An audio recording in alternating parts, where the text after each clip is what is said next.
वहाँ के तमाम इलाकों से होते हुए कैंट इस होटल में आपसे एक संक्षिप्त संवाद करना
यहाँ पर आए हैं, हमारे साथ हमारे इस पत्रकार वार्ता में शामिल हैं।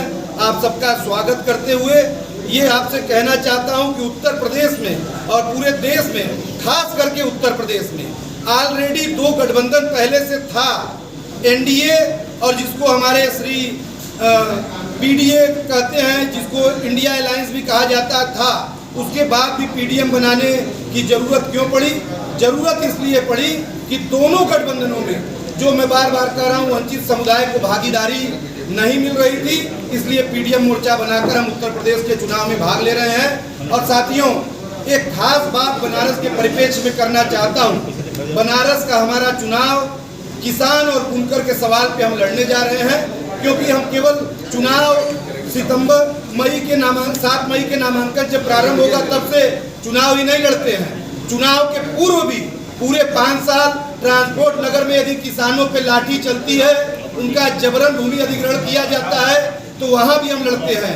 वैदिक सिटी के नाम पे यदि भूमि अध्यादेश कानून को तोड़ के जमीन लूटा जाता है, तो हम वहां भी लड़ते हैं। रिंग रोड में मुआवजा सरकारी मानक से कम दिया जाता है, तो हम वहां भी लड़ते हैं। हाईटेक सिटी के नाम पे जब बीसीओ गांव की उपजाऊ जमीन को लूटा जाता है कम दाम देके, हम वहां भी लड़ते हैं। उस किसान की लड़ाई से शुरू करके हम शहर जब आते हैं तो बुनकरों की फ्लैट रेट बिजली का जो सवाल है, बुनकरों के जो बिजली का सबसे बड़ा सवाल है कि बहुत कम बचत पे जो हमारे बुनकर कच्चे पुर्जे पे काम कर रहे थे, उनको कमर्शियल बिजली की तरफ बढ़ाया जा रहा था।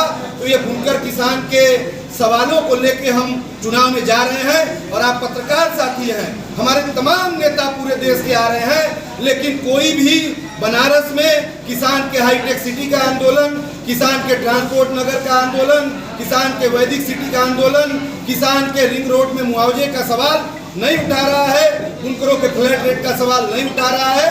इसलिए इस चुनाव में हम जन मुद्दों की आवाज बनने के लिए, और लोग कहते हैं, ये बात मैं कोट करना चाहता हूँ, लोग कहते हैं कि इस बनारस वाराणसी लोकसभा से भारत के प्रधानमंत्री श्री नरेंद्र मोदी जी प्रत्याशी हैं, तो आप चुनाव उनसे कैसे लड़ेंगे? तो मैं कहना चाहता हूं कि हम लोग उस बनारस के हैं जिस बनारस में गंगापुर पड़ता है। उस गंगापुर गंजारी के लोक बंधु राजनारायण जी थे, जिन्होंने साहस किया और जन मुद्दों के सवाल पे तत्कालीन प्रधानमंत्री इंदिरा गांधी जी को हराया। तो हम आपको विश्वास दिलाना चाहते हैं, हम आपको विश्वास दिलाना चाहते हैं कि लड़ाई ऊपर से, कारपोरेट से, पैसे से, काफिले से, गाड़ियों से, इवेंट से नहीं शुरू होगी। लड़ाई नीचे से शुरू होगी, सेवापुरी विधानसभा शुरू होगी, रोहनिया से शुरू होगी, गांव गरीब किसान से शुरू होगी, और लोक बंधु राजनारायण के पद चिन्हों पर चलते हुए वाराणसी लोकसभा चुनाव में अप्रत्याशित रूप से, क्योंकि ये बनारस अपना दल का कर्म क्षेत्र रहा है। बनारस में अपना दल ने सबसे पहले विधायक बनाया। बनारस में हमारी एक प्यारी बहना जो भारत सरकार की केंद्रीय मंत्री बनी बैठी हैं, उनको भी विधायक बनाकर इसी गगन यादव ने, इसी राजेश पटेल ने, इसी अभय पटेल ने भेजा। आज कश्मीर से कन्याकुमारी तक की वो नेता है। तो मैं ये तथ्य इसलिए बता रहा हूँ कि बनारस में बनारस अपना दल का क्षेत्र रहा है, कर्म क्षेत्र रहा है, आधार क्षेत्र रहा है। बनारस में हम लोग इस बार अप्रत्याशित रूप से बड़ी सफलता हासिल करेंगे।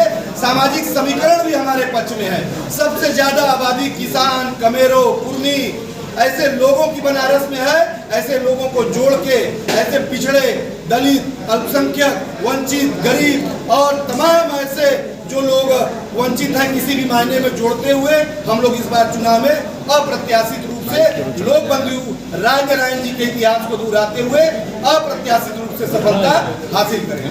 धन्यवाद।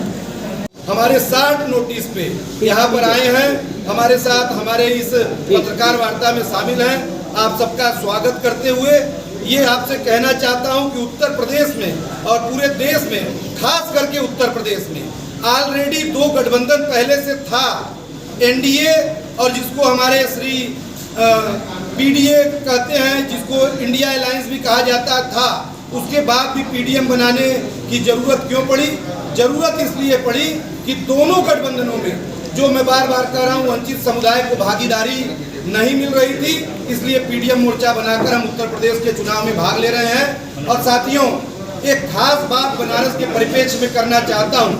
बनारस का हमारा चुनाव किसान और बुनकर के सवाल पे हम लड़ने जा रहे हैं, क्योंकि हम केवल चुनाव 7 मई के नामांकन जब प्रारंभ होगा तब से चुनाव ही नहीं लड़ते हैं। चुनाव के पूर्व भी पूरे 5 साल ट्रांसपोर्ट नगर में यदि किसानों पे लाठी चलती है, उनका जबरन भूमि अधिग्रहण किया जाता है, तो वहां भी हम लड़ते हैं। वैदिक सिटी के नाम पे यदि भूमि अध्यादेश कानून को तोड़ के जमीन लूटा जाता है तो हम वहां भी लड़ते हैं। रिंग रोड में मुआवजा सरकारी मानक से कम दिया जाता है तो हम वहां भी लड़ते हैं। हाईटेक सिटी के नाम पे जब बीसीओ गांव की उपजाऊ जमीन को लूटा जाता है कम दाम देके, हम वहां भी लड़ते हैं। उस किसान की लड़ाई से शुरू करके हम शहर जब आते हैं तो बुनकरों की फ्लैट रेट बिजली का जो सवाल है, बुनकरों के जो बिजली का सबसे बड़ा सवाल है कि बहुत कम बचत पे जो हमारे बुनकर कच्चे पुर्जे पे काम कर रहे थे, उनको कमर्शियल बिजली की तरफ बढ़ाया जा रहा था।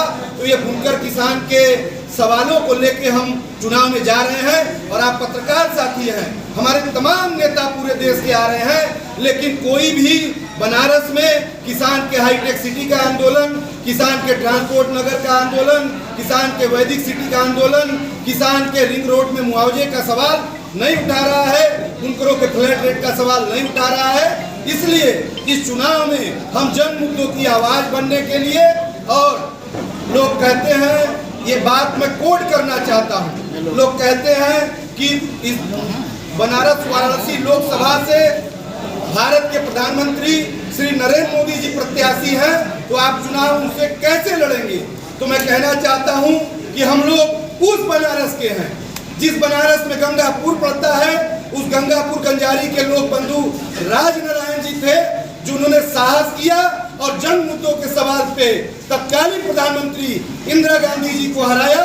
तो हम आपको विश्वास दिलाना चाहते हैं, हम आपको विश्वास दिलाना चाहते हैं कि लड़ाई ऊपर से, कारपोरेट से, पैसे से, काफिले से, गाड़ियों से, इवेंट से नहीं शुरू होगी। लड़ाई नीचे से शुरू होगी, सेवापुरी विधानसभा शुरू होगी, रोहनिया से शुरू होगी, गांव गरीब किसान से शुरू होगी और लोक बंधु राजनारायण के पद चिन्हों पर चलते हुए वाराणसी लोकसभा चुनाव में अप्रत्याशित रूप से, क्योंकि ये बनारस अपना दल का कर्म क्षेत्र रहा है। बनारस में अपना दल ने सबसे पहले विधायक बनाया। बनारस में हमारी एक प्यारी बहना जो भारत सरकार की केंद्रीय मंत्री बनी बैठी हैं, उनको भी विधायक बनाकर इसी गगन यादव ने, इसी राजेश पटेल ने, इसी अभय पटेल ने भेजा। आज कश्मीर से कन्याकुमारी तक की वो नेता है। तो मैं ये तथ्य इसलिए बता रहा हूँ कि बनारस अपना दल का क्षेत्र रहा है, कर्म क्षेत्र रहा है, आधार क्षेत्र रहा है। बनारस में हम लोग इस बार अप्रत्याशित रूप से बड़ी सफलता हासिल करेंगे। सामाजिक समीकरण भी हमारे पक्ष में है। सबसे ज्यादा आबादी किसान, कमेरो, कुर्मी ऐसे लोगों की बनारस में है। ऐसे लोगों को जोड़ के ऐसे पिछड़े, दलित, अल्पसंख्यक, वंचित, गरीब और तमाम ऐसे जो लोग वंचित हैं किसी भी मायने में जोड़ते हुए हम लोग इस बार चुनाव में अप्रत्याशित रूप रूप से लोक बंधु राय नारायण जी के इतिहास को दोहराते हुए अप्रत्याशित रूप से सफलता हासिल करें। धन्यवाद।